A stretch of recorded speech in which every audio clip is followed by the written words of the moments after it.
निकला। एगो बात बताई जगत भैया कि कोनो पत्नी के अगर ओकर पति ओकरा साथे घर में नहीं के तो ओकरा साथे ऐसा व्यवहार कर जाई का ओकरा न्याय ना मिली। अरे इतना ऐसा कौन बड़ गलती कर देले बाड़ी दोनों घर पे चल जास और आज घर से निकालल जाता रही तो सब कोई चुपचाप जा खड़ा होके तमाशा देखा था। अरे कम से कम रहुआ तय करके रोक सकता नहीं। निकला निकला यहाँ से। चाची जी देखिए हमारी बात सुनी रहुआ। आज हमरा के क्यों ना रोकी? एक बार हम तुम फैसला कर देले बनी कि घर में ना रुकी है तो ना रुकी है। इनकरा वजह से आज हमारे बेटा का जाने कहा होई। ये क्या करे रही है हमारे घर में जब हमारे बेटे नहीं खेता हमारे छाती पे मूंग दारे खाते रही है ये। हाँ जगत तू बीच में ना बोलवा। तू इनकरा खाती घर के दरवाजा बिल्कुल बंद बा। निकल जा यहाँ से।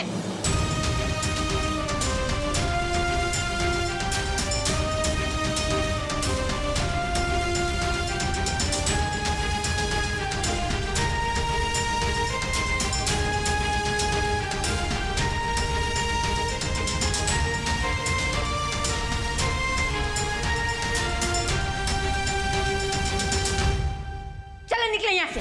अब भी क्या भी निकले भाई हमरा रहते ही घर में भौजी कबो बाहर ना जिए घर से और 24 घंटा उनकर खातिर दरवाजा खुला रही। कबो भौजी खातिर दरवाजा बंद ना हो।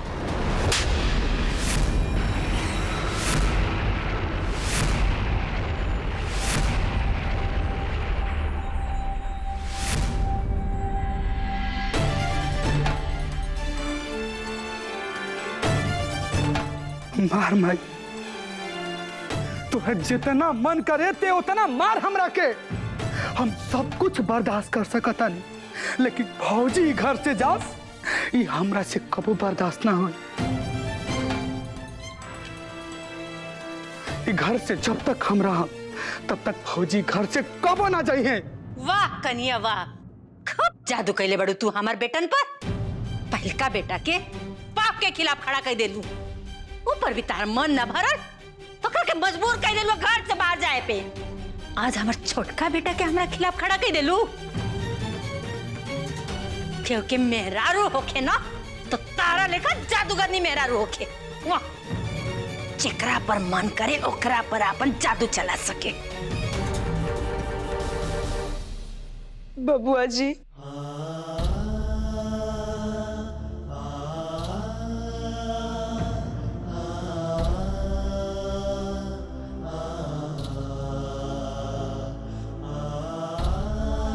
हम ठीक बानी, रवा हमार चिंता ना करी और रवा के कसम बा जे रवा अम्मा जी से ऐसे बात करब। और वैसे भी बेटा के अपने माई से ऐसे बात ना करे के चाहिए। जाए बबुआ जी, रवा अंदर जाए।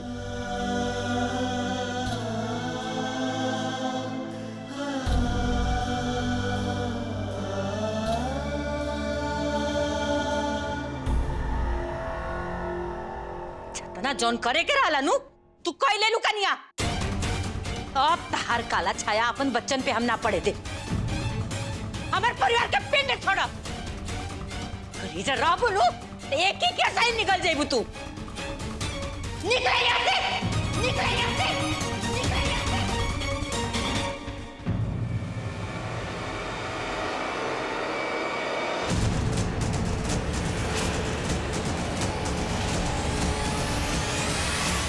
रुका रुका रुका रखा है जा बैग। माई की जात पड़ी ना तो इनकर बैगवा के तलाशी ले लो, कहीं गहना आना कुछ भर के ना ले जात होखे। बाद में हमनी के ढूंढल जाएगी सामान कहाँ चल गई। हाँ चाची जी, संध्या दीदी एकदम ठीक कहा था। वो कहा ना कि का पता केकर कितना गहना कहाँ रखल बा। इसे तो बढ़िया यही बा कि हमनी के मिल के दीदी के बैग के तलाशी ले ली। तू अपन मुंह बंद करा मोहिनी। अरे तुहां लोग जौन जौन कन्या पर आरोप लगैलू तोहमत लगैलू ठीक बा, लेकिन कन्या ऐसा नहीं की।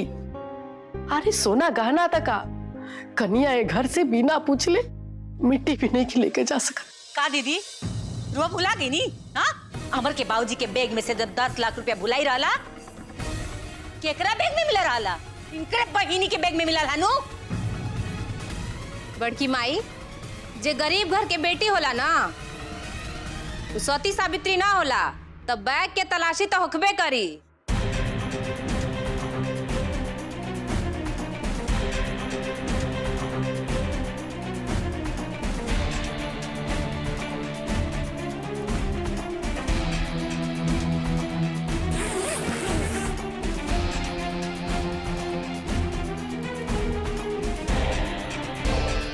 अब कोनो कीमती सामान तो में नहीं खे होत भी ना, तो जाए देती हम तहरा संगे।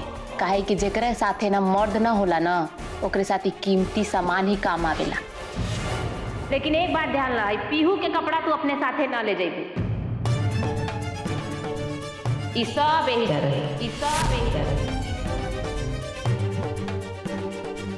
और तू जा, और तू जा। जब तक कोनो ठोस फैसला नहीं हो जात, जीजा जी हफ्ता में एक दिन कान्हा से मिले खातिर ए जाई है।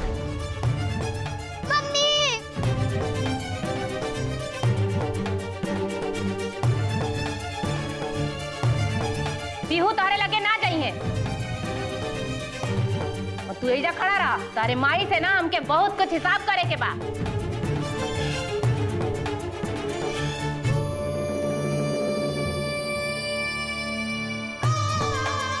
ई घर के बेटी है, तो ये घर में रही है, तो हरा के अकेले ही जाए के पड़ी, समझ लो।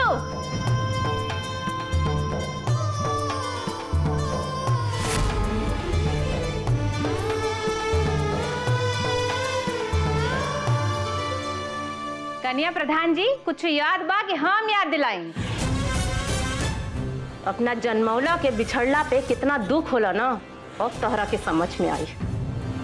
जब हमार कान्हा हमरा से दूर जात रहा ना, जौन दर्द हम महसूस कैले रहनी ना, जब पीहू तहरा से दूर रही ना, तब तुहरा दर्द होई, तब तहरा के महसूस होई एक माई के दर्द का होला।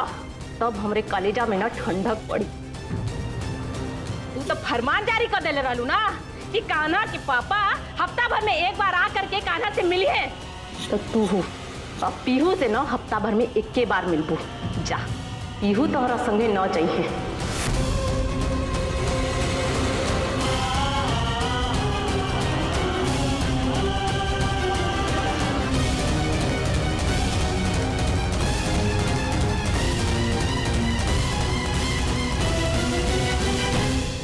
अब संध्या दीदी एगो सवाल बा, लेकिन दीदी हफ्ता में एक दिन आके कैसे मिलियन?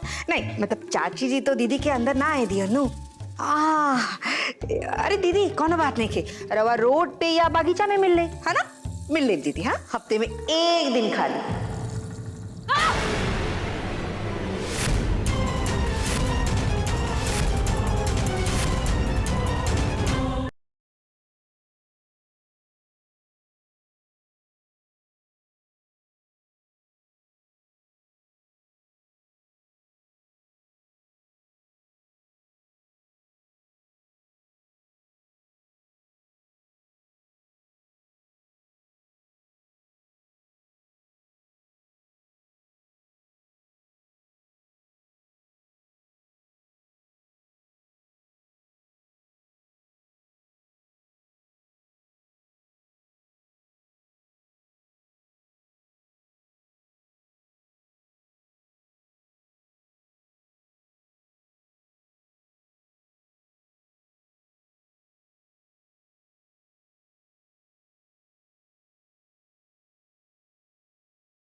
बोले बनवा हीरो, वही तो खड़ा रहा चुपचाप। जब कान्हा के पापा कान्हा के ले जात रहा ना, तब तारा बोकार ना छुटला। आज बड़ा हीरो बने, ऐसी बनी है पीहू और पीहू के माई खातिर। हे देवी मैया, हमरा के घर में का देखे के पड़ रहा बा। एगो माई बेटी के साथ इतना अत्याचार, और हम इतना असहाय बानी कि बस खड़ा होकर चुपचाप तमाशा देख रहा बानी और कुछ नहीं की कर सकत। पीहू, बाबू, तहार मम्मी है जब आनी, हाँ मम्मी कहीं ना चाहिए। हाँ अच्छा सुना, वो हमार दवाई की शीशी ले आवा जल्दी से, ठीक बा? और तुम रोइए मत, हम यही बानी, जा जल्दी से लेके आ जा। तू एजा रबू ना। हाँ बाबू, हम एजा बानी, हम कहीं ना जाए। हम दवाई लेके आवत बानी। जा जल्दी से लेके आ जाओ, जा मेरे बच्चे।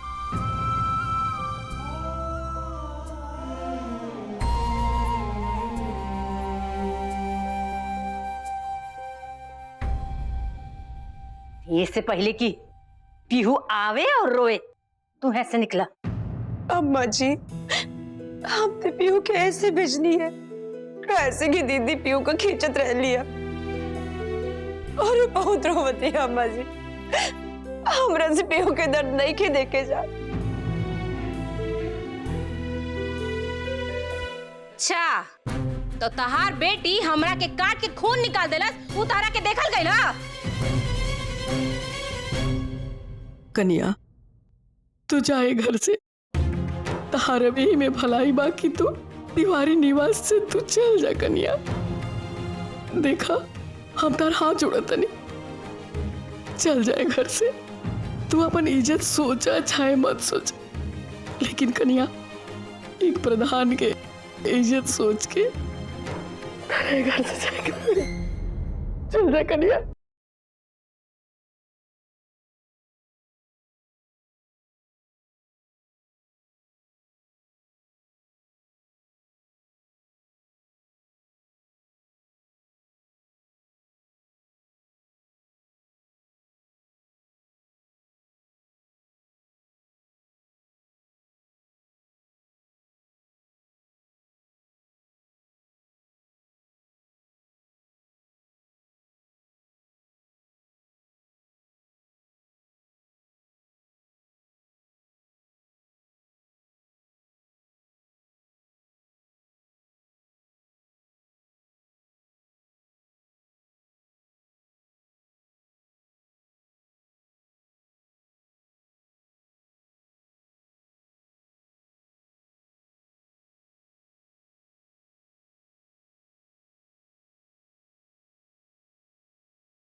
हम अभी बाबूजी से सब कुछ बताओ तन। रंजन बाबू, रुआ कहा करत हई? रुआ के पता है ना भैया जी कहाँ गेल हई?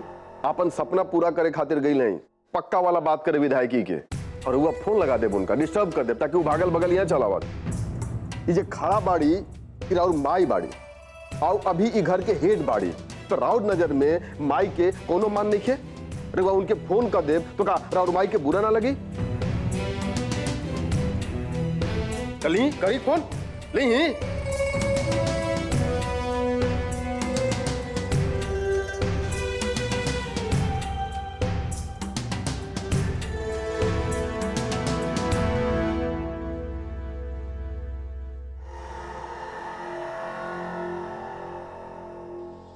बौजी, रहुआ ना कमाल का दिन ही आज। भैया जी कब से सोच अंगुरी करके घी निकाले के कोशिश करत रहन, सफल ना भइलन। रहुआ तनिको अंगुली टेढ़ कर दिली, आम बन गए। ना पप्पा जी, एगो मर्द जब तक कोनो काम करे के सोचेला नो, एगो औरत पलक झपकते वो काम आसानी से कर ले। और फिर दीदी के घर से निकाले के फैसला तो चाची जी पता नहीं कब से कर ले रही। का चाची जी? और आज अंजाम भी दे देनी।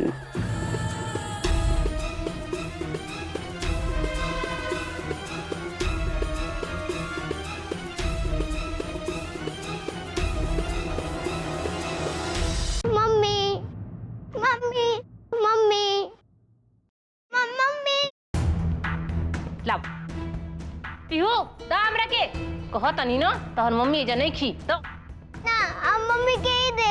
अइहा नहीं जा दा हमरा के दवाई दा। अरे रुक कहा तनी ना तार मम्मी एजा नहीं खी। अब मम्मी के बैठ जाए। बड़ा बॉल हो गइल करे दे हमरा के दवाई। अरे अरे मम्मी तू जा, हम पीहू से बात करे तानी। ला तारा की का लगता ई तहरा से समझिया ध्यान रखी अगर गईली ना तो तहरा के बताई।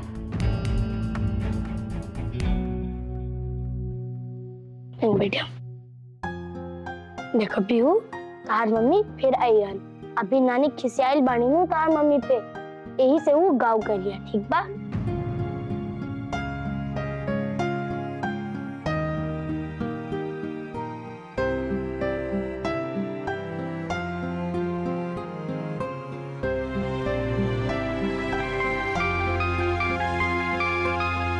ला मामी के फोन आइल बा, ला बात कर ला। पीहू बाबू,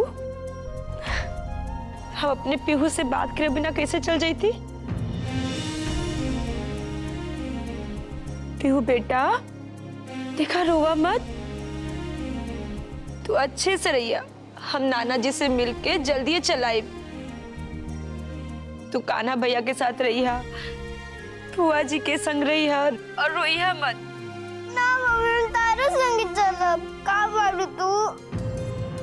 बाबू हम घर से बहुत दूर चले आयल बानी।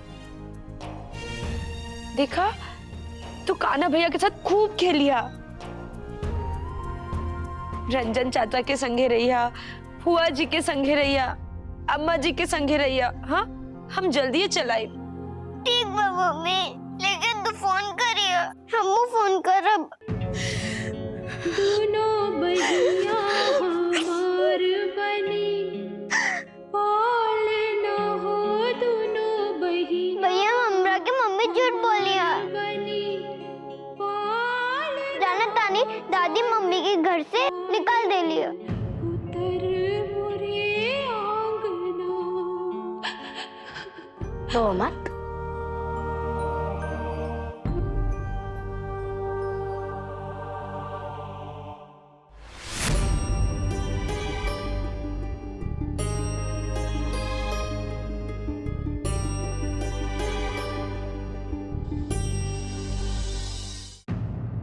अरे आरती जी आप यहाँ क्या कर रही हैं? अंदर चलिए। सिम्मी जी रहुआ हेजा कैसे? कोनो काम बाका? और ये बहिन के बाड़ी? आरती जी इन्हीं की समस्या लेके मैं आपके पास आई हूँ। बात यह है कि इनके ससुराल वालों ने इनकी बेटी को छीनकर इन्हें घर से बाहर निकाल दिया है और ये अब इंसाफ चाहती है।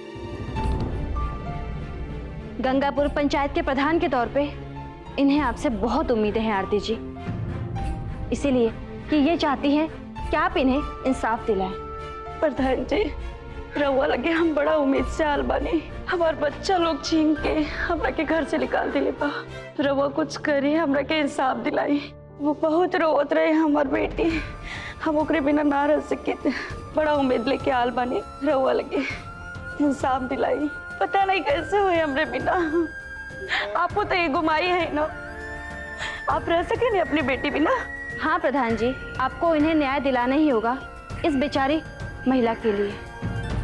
आरती ई तारा खातिर परीक्षा के घड़ी बा। अभी भी तू गंगापुर के पंचायत के प्रधान बाड़ू और ये महिला के समस्या के समाधान तारा के ही करे के पड़ी।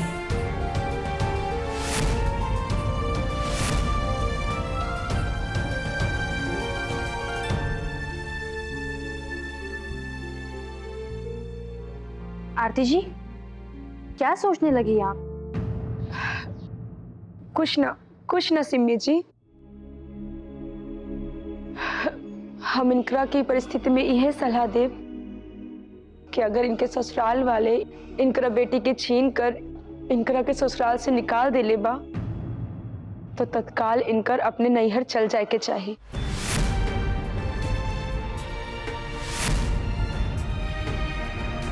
रहुआ इनकर सारी जानकारी अपने पास रखी और हमका कुछ दिन में पंचायत में बुलाए और पंचायत अपन फैसला सुनाई। हम इतना कटकरोज पतारी ना है, हम अपने बिटिया बिना ना रह सकेला और कैसे होके अकेले छोड़ के हम नैहर चल जाए ना, हमरा से ना हो सकेला। आपको तो एक पता ही है। देखा बहन, कबू कबू ऐसे भी समय आवेला जब भगवान इंसान के धैर्य के परीक्षा लेवेला और ऐसे समय में इंसान के अपन धैर्य ना खोवे के चाहे।